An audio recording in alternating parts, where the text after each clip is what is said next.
Tonight, breaking news. At least 2 people are dead and multiple people injured, including police officers, after a church shooting on this Sunday in Kentucky.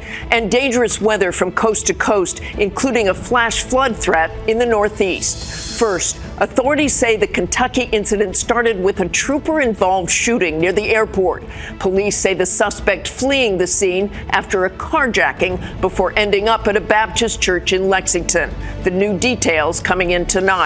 Rivers rising again in the same areas devastated by the catastrophic flooding along the Guadalupe River in central Texas. Heavy rain causing rivers and streams to surge. The search for the more than 160 people missing temporarily suspended in central Texas as hot and dry conditions are fueling fast-moving wildfires in the Grand Canyon.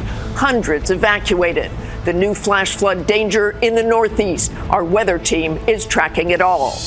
President Trump is threatening the European Union and Mexico with new 30% tariffs on some of America's biggest trading partners. What this could mean for American consumers and businesses. A small plane crashed shortly after takeoff outside of London, sending a fireball and plumes of smoke into the sky. What we're learning tonight. Also tonight, President Trump teases a major statement on Russia tomorrow. This as he escalates criticism of Vladimir Putin amid a barrage of attacks on Ukraine. Will Ukraine get more Patriot missile batteries? Marcus Moore on the details. The soccer showdown in New Jersey. Paris Saint-Germain and Chelsea battle for the FIFA Club World Cup final. President Trump among the spectators. The men's final at Wimbledon, another epic matchup between 2 of the world's best players. But who claimed the Wimbledon trophy? America Strong, remembering the fallen firefighter who lost his life protecting his family 1 year after the assassination attempt on President Trump. From ABC News World Headquarters in New York, this is World News Tonight. Good evening. Thanks for joining us on this Sunday. I'm Martha Raddatz in for Lindsay Davis. The dangerous weather from coast to coast, including a flash flood threat in the Northeast. But we begin with breaking news. At least 2 people are dead and several others injured, including police officers, after a church shooting on this Sunday in Lexington, Kentucky. Authorities saying moments ago that 2 women were killed. Police say it started when the suspect was pulled over for a traffic stop, later ending up at that church. The suspected gunman was killed by police authorities, saying tonight he may have had a connection to the individuals at that church. ABC's Alex Presha leads us off tonight. Tonight, authorities investigating a deadly shooting at a Kentucky Baptist church. A gunman opening fire, killing 2 women and injuring 2 others. The suspect was shot by responding law enforcement and was pronounced deceased at the scene. Police say it all started just after 11:30 this morning. According to officers, the suspect's vehicle was stopped by police near Bluegrass Airport in Lexington after a license plate alert. The suspect shooting at a state trooper before fleeing the scene. And after carjacking another vehicle, police say he made his way to Richmond Road Baptist Church. The suspect fired his weapon at individuals on church property. Preliminary information indicates that the suspect may have had a connection to the individuals at the church. First responders rushing the injured to a nearby hospital. Police say one of the victims injured in the church is in critical condition. The injured state trooper and another church victim are stable. Kentucky Governor Andy Beshear posting on X, "Please pray for everyone affected by these senseless acts of violence." Sometimes things happen. We just don't have a reason why. But we're going to be here for the people of Lexington. The 2 women killed, 72-year-old Beverly Gum and 32-year-old Christina Combs. The coroner says that this was a small church and many of the attendees were related. Martha? Alex, thank you. Now to the life-threatening flash flood warnings in central Texas. Heavy rain causing the Lampasas River to rise more than 30 feet in just 4 hours. Residents of Kerrville, one of the areas hardest hit by the catastrophic flooding, warned to move to higher ground earlier today. And the Northeast is now facing a flash flood threat. ABC's Jaclyn Lee reporting once again from Kerrville, Texas. Tonight, dangerous weather across the country. New images from Texas amid a fresh round of flash flood warnings. In central Texas, roads shut down by fast-moving floodwaters. Governor Greg Abbott writing, responders have rescued dozens of Texans from the area. Ground efforts halted in Kerrville, where crews are still searching for the missing after last week's flooding claimed at least 129 lives. The rain really coming down here in Kerr County. Items now washing down the Guadalupe River, including these piles of debris. And in Florida, lightning striking 3 in St. Augustine Beach. Out west, hot and dry conditions fueling 2 blazes in the Grand Canyon and destroying between 50 to 80 structures, including a historic North Rim Lodge. Together, the fires burning more than 45,000 acres. And wildfires in Canada, also pushing smoke into parts of the Midwest, Minnesota, Wisconsin, and Michigan under air quality alerts. Back in Texas, families grappling with grief in the aftermath of that fatal flooding. Matthew and Elizabeth Hammond say the last time they saw their 17-year-old daughter Malaya alive, she was floating on her back down a raging creek. Just being devastated that I'm never actually going to be able to see her again. I'm so sorry. Thank you. But the family's van falling into raging floodwaters. I felt myself go under and have the thought, like, oh my gosh, is this it? Malaya's body later discovered a mile away. She looked so peaceful, and I was able to hold her one last time the way I did when she was a baby. The next day, a handwritten letter from Malaya arriving in their mailbox. I miss and love you guys so much. I don't feel like it was an accident at all. Martha, after this tragedy, some families like the Hammonds receiving a little bit of closure, but there are still more than 160 people still missing. Search and recovery crews set to begin again tomorrow, pending the flow of the river. Martha. Jaclyn, thank you. Let's get right to meteorologist Danny Beckstrom from our New York station WABC. And Danny, you're tracking 2 dangerous flash flood threats tonight. 2, yes, Martha. The first, unfortunately, Texas, where heavy rain and thunderstorms continue to track through. Taking a look at the radar, thankfully this morning's torrential rain is moving east, but the flash flood threat lingers for at least the next few hours. The second area is in the northeast, with flood watches from Virginia to upstate New York. Scattered storms bring heavy downpours this evening, with another round developing tomorrow afternoon. Hot and dry weather, that's the headline in the west, fueling those wildfires with heat advisories from Spokane to Fresno.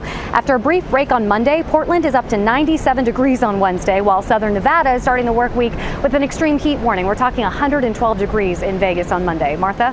Very hot across the nation. Danny, thank you. President Trump is threatening the European Union and Mexico with 30% tariffs. The EU now warning of countermeasures if the tariffs kick in on August 1st. The uncertainty, too, for small businesses. Here's ABC's senior White House correspondent, Selena Wang. Tonight, America's biggest trading partners reeling, scrambling to keep up with Trump's ever-shifting tariff policy.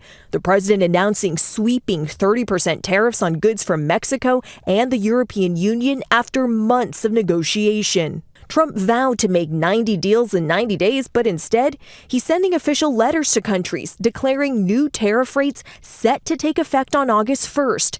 He's backed off on deadlines before, so the key question now? Is this a negotiating tactic, or are these tariffs real? Well, these tariffs are real if the president doesn't get a deal that he thinks is good enough. The president also threatening 25% tariffs on Japan and South Korea, 35% tariffs on Canada, and massive 50% tariffs on Brazil. And tonight, small businesses left in limbo. We first met Amy Rutherford back in April at her toy store in Virginia after Trump hit China with staggering 145% tariffs that he later walked back. We caught up again with Amy. She's still facing uncertainty. We're stressed out. We don't know, are we going to have to take loans out to make sure that we have the dollars that we need to fill our stores? Nearly everything in her store is made in China or comes from European vendors. Foreign countries do not pay for the cost of tariffs. I pay for it. You pay for it. My customers are going to pay for it. They're already paying for it right now.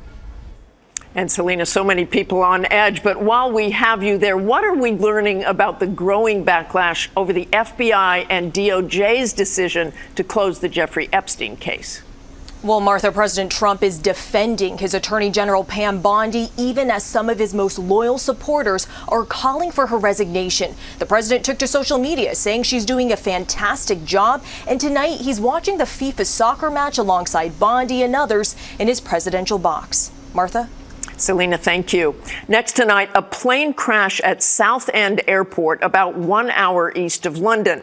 Witnesses reported seeing a terrifying fireball in the sky and plumes of smoke. Authorities say a small plane was involved in a collision. Emergency crews descending on the scene. We have more now from ABC's Lama Hasan.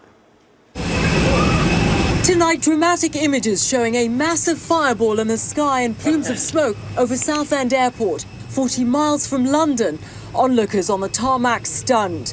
Crazy. I think there's been a plane crash in Southend. Oh my God. At around 4 o'clock this afternoon, police were alerted to what they're calling a serious incident involving a small twin-engine turboprop like this one. It was bound for the Netherlands. Initial reports suggest there was a collision.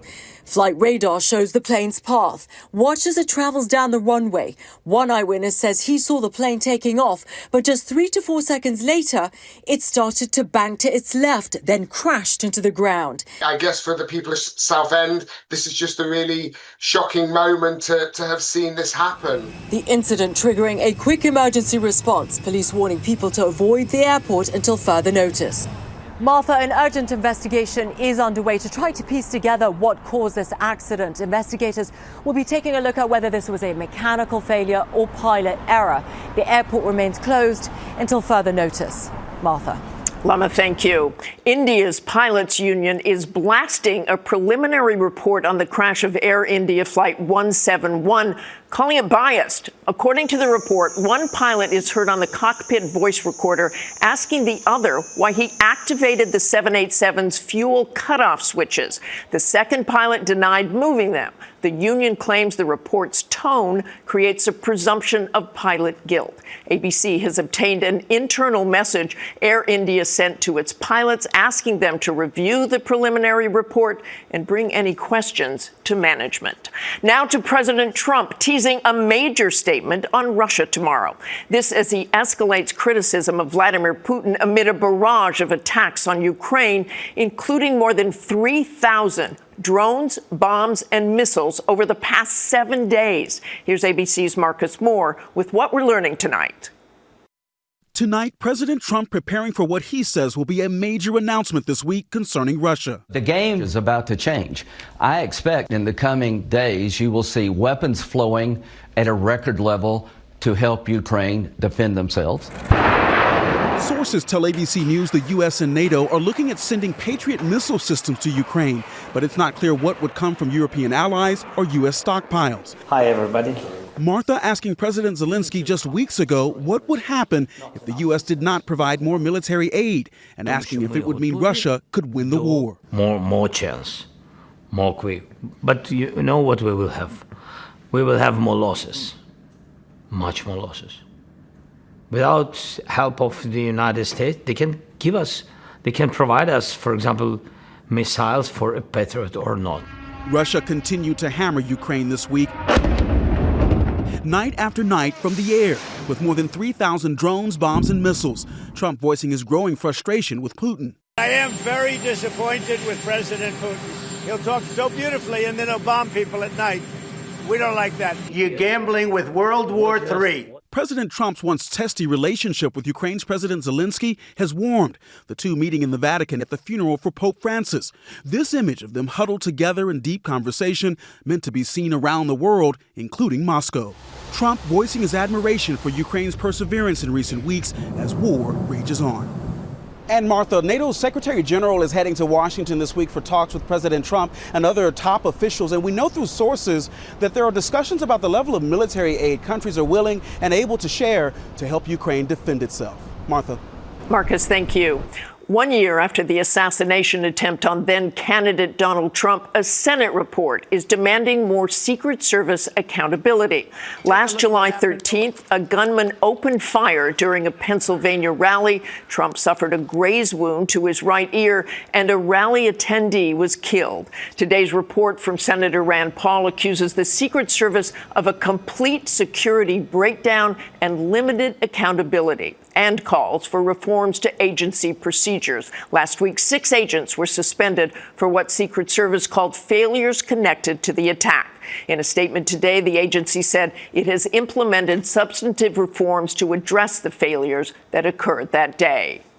Hundreds attend the funeral of a Palestinian American killed in the West Bank amid calls for the U.S. to take action. Saif Mushalet's family says the Florida native was beaten to death Friday by Israeli settlers while visiting family. The IDF says there was a violent confrontation after stones were thrown at Israelis, and it is looking into the incident. Mushalet's family wants an immediate U.S. State Department investigation. A spokesperson tells ABC News the department confirmed the death of a U.S. citizen in the West Bank and that it has no higher priority than the safety and security of Americans overseas.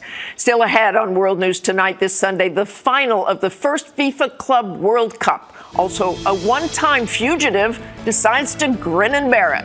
Plus details on the last man standing after today's final at Wimbledon.